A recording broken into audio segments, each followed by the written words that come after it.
we're up some days, we're not up some days, we're reflectful some days, we're thinking some days, we're happy some days, we're dancing some days, and other days it's kind of like, what's this all about?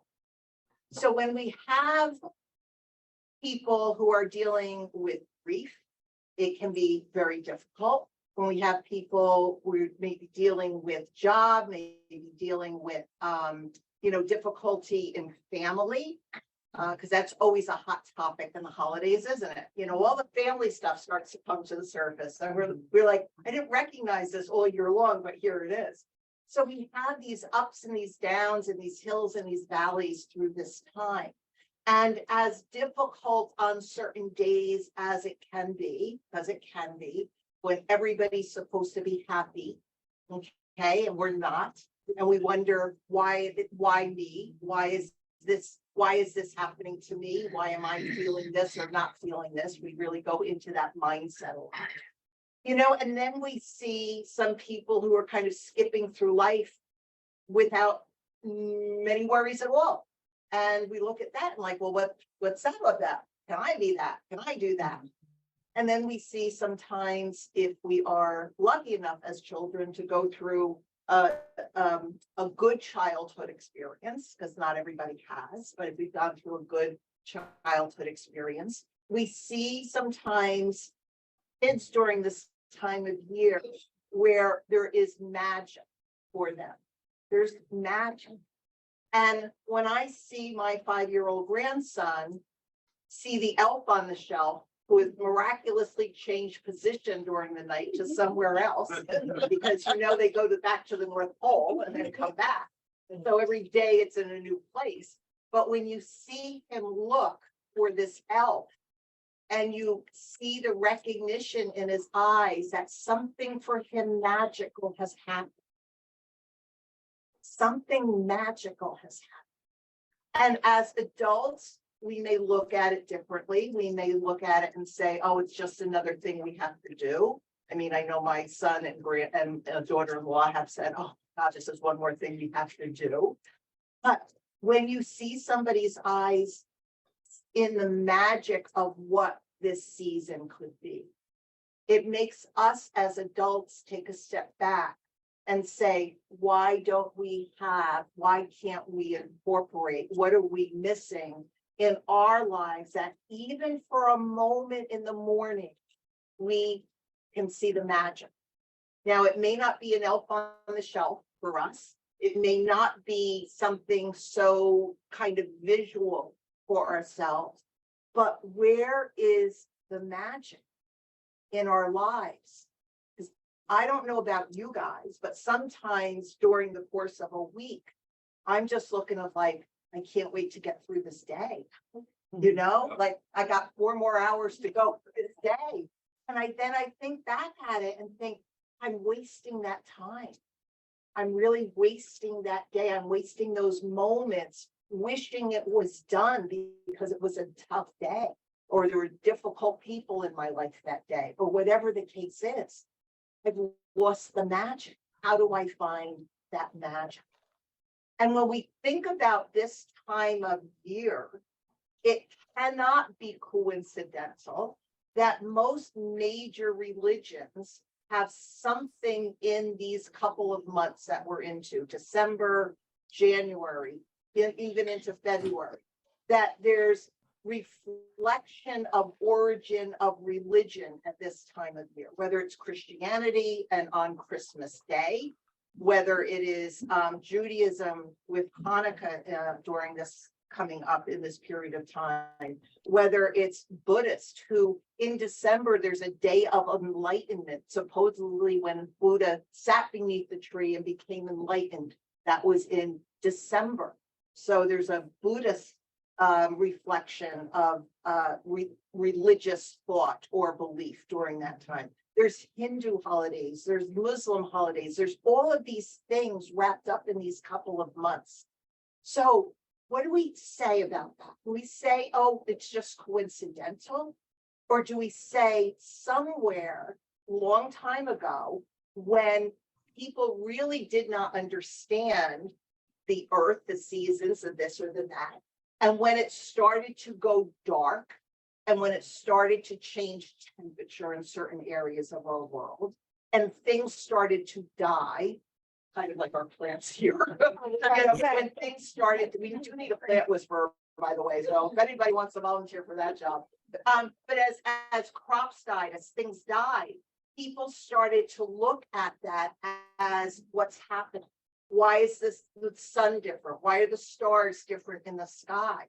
There must be something going on that we're not doing right. We're not doing well. So what happens? Let's get together. Let's give offering. Let's give prayer. Let's give that. Let's give this. So hopefully that will change our situation. They looked for the magic that we now know is not magic.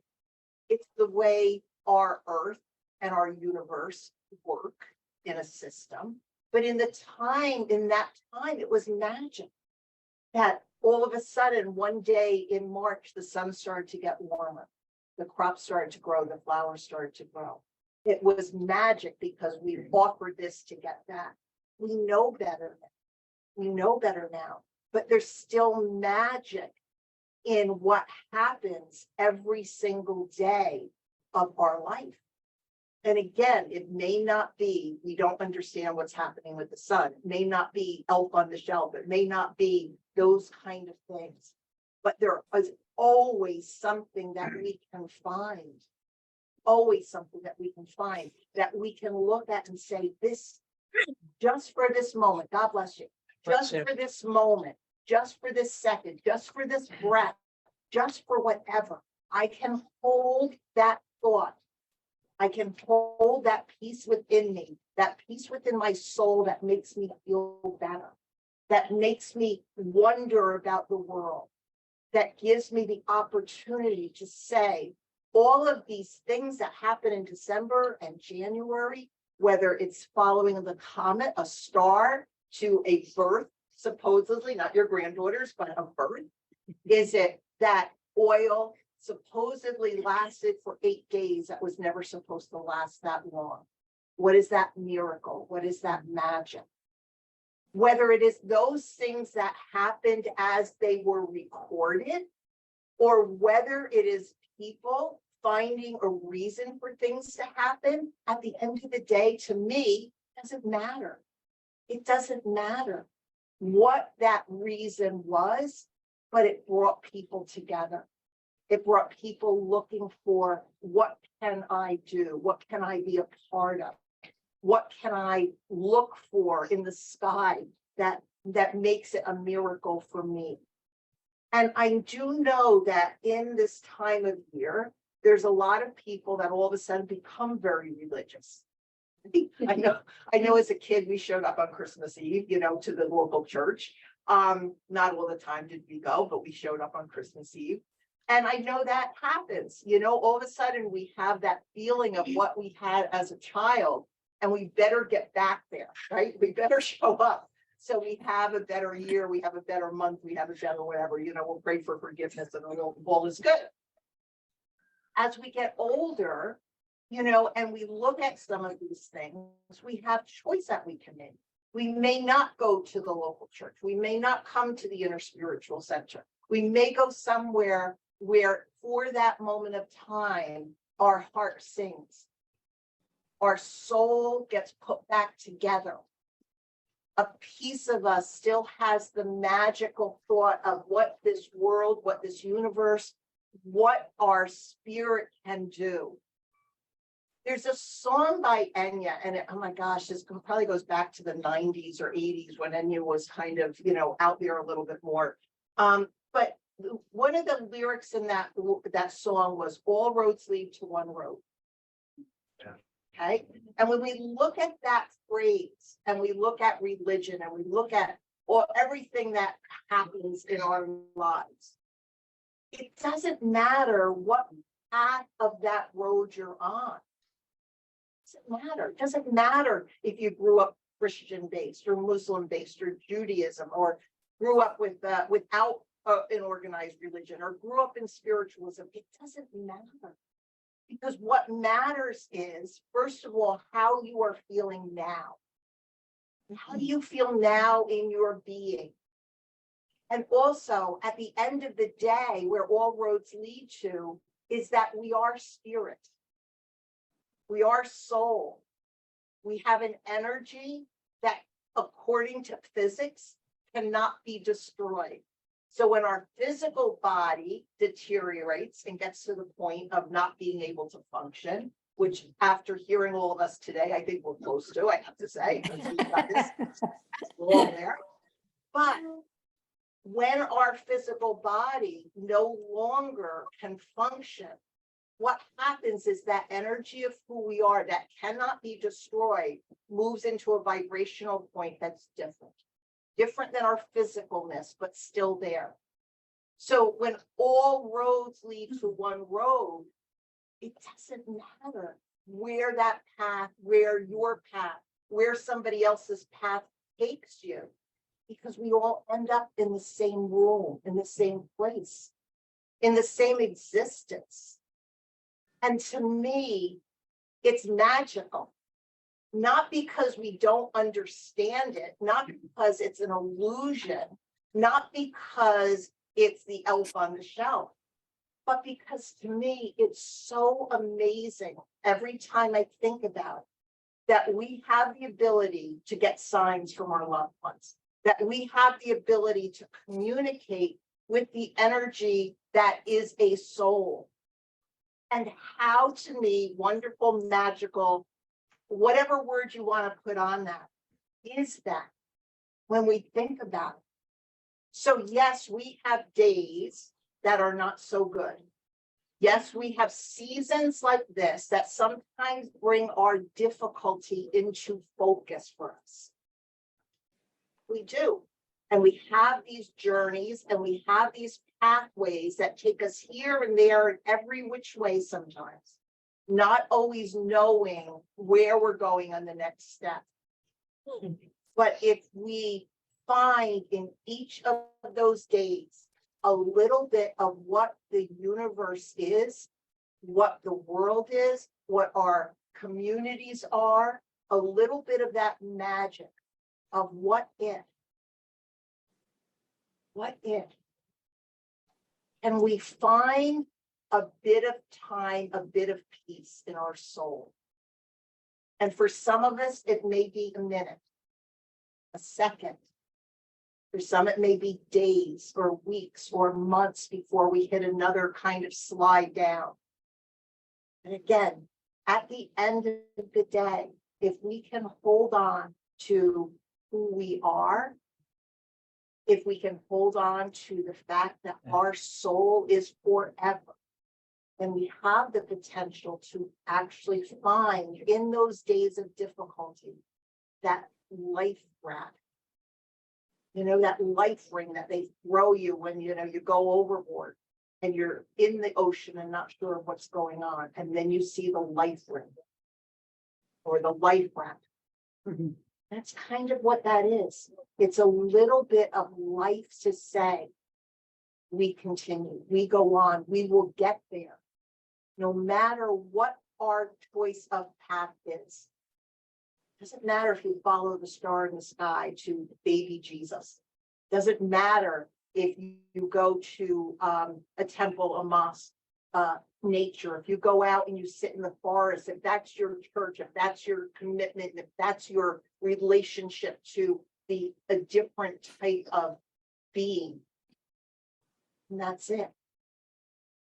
If anybody has seen the pictures that have been coming back from the new telescope that's out there, the Webb telescope, James Webb, I think it's telescope. Has anybody seen those? No, do yourself a favor. Georgia, you've seen it. Marilyn, you've seen some of these. Do yourself a favor. Go on to the computer and look for these pictures, because this telescope has found clusters of universes and galaxies. They found where they have, where actually stars have been birthed. New stars have been birthed. They found these columns that stretch for light years and light years and light years that are made up of millions of planets. When we look at that and we say, stars are being born, stars are being born. Our galaxy is continuing to grow. The universe is growing. Universes are there. We have to say, this is not the only path. There's other paths, but they all lead to the same place. So your journey on your path is different from everybody else's. But what you find in that journey is how your soul grows. So as the universe births stars, we can birth new thoughts, we can birth new ideas, we can birth new days and how we are going to handle those days, where we are going to ask for help, or where we're just going to sit by ourselves in the quiet and reflect on where we are. But our soul is that ever-present part of everything. And if everybody and everything in this entire cosmos has a soul, we're never really alone, are we? We're never really alone. So whether it is the movement of an elf on the shelf from the kitchen to the living room, and a wide-eyed little 5-year-old knowing in his heart that that elf had returned to the North Pole and come back to his house the next day in a different way, or whether it is a new granddaughter born on a day and a time that reflects our connection with our loved ones, whether it is a part of your path that's up on the top of the hill or down in the bottom of the valley, know that you're not alone. Know that there's ways to move forward, and know that there's always still the thought of magic available in our lives. So with that thought, I will say thank you.